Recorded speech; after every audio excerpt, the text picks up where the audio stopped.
Hey everybody, today we are going to talk about Betta rack system or trip system and how to build one. What you're looking here is one of my Betta rack system that I'm currently running.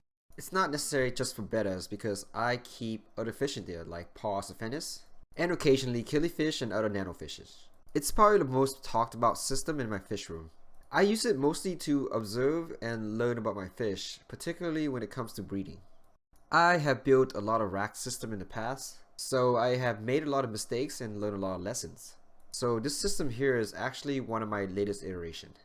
One of the biggest benefits of having a rack system is that it allows you to keep multiple species in a relatively small amount of space. And because you're running it out of a system, it does make water changes and maintenance a lot easier.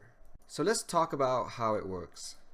It is essentially a circulating system that runs out of a sump, which is located here at the bottom.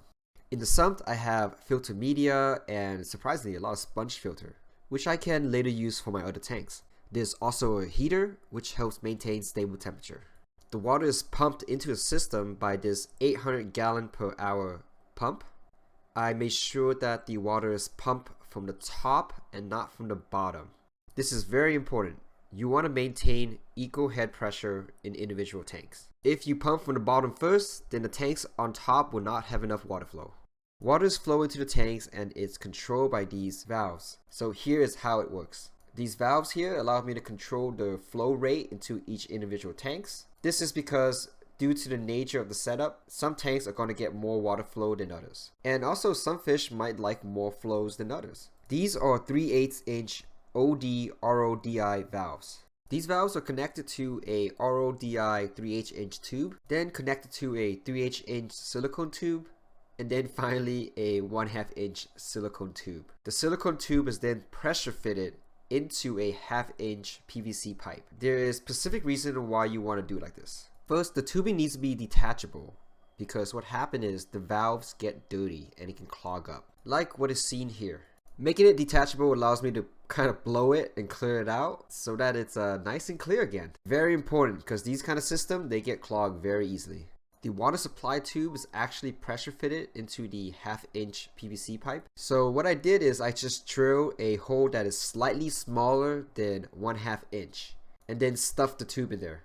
I have to try using different type of adhesive and it always ends up leaking. So this is the most reliable way to get the water supply line to your tanks. Also notice that I use a 1/2 inch piping as a main water supply line. You don't really want to use a too large of a pipe because you want to maintain a decent amount of water pressure for the system. The size of each individual tank is about 2.5 gallons. I'm able to fit 7 tanks in each shelf. The rack has 4 shelves for me to use, so the total amount of tanks is 28. Each tank discharges water out of a tube and it goes into these 1.5 inch PVC pipes that connects and loops around, eventually reaching the sump. The 1/2 inch silicone tube is pressure fitted through the glass tank. That means yes, you do have to drill the tank, but it's really not that big of a deal once you get a hang of it. The drainage pipes have these channel cuts into them that allows me to insert the tubing that goes from the tanks. I would like to note that you would want to use the largest PVC pipe to fit into your system. The amount of water that can be discharged out of a system like this can be quite large, and you don't want any flooding. The rack itself is 48 inch wide, so it's actually quite easy to find lights that fit this system. I got these on Amazon for about $10 each. Now that you understand how it works, let's talk about what you don't want to do. Do not use airline tubings and valves like I have here on one of my older racks, unless you like to flood your house. They might work great at first, but once they start to build up waste, they're gonna clog. So another thing is make sure your fish is quarantined. So I have one of my old rack system converted into a quarantine system. You want to make sure that your fish are all quarantined before they go into the rack system because disease can spread very easily. For some of the smaller fish like Licorice gouramis or Betta cocinas, you can make these little stainless steel strainer that fits into the discharge tube of the tanks. Here is an example of what they look like, and I make it so that it fits right there on the 1/2 inch silicone tube.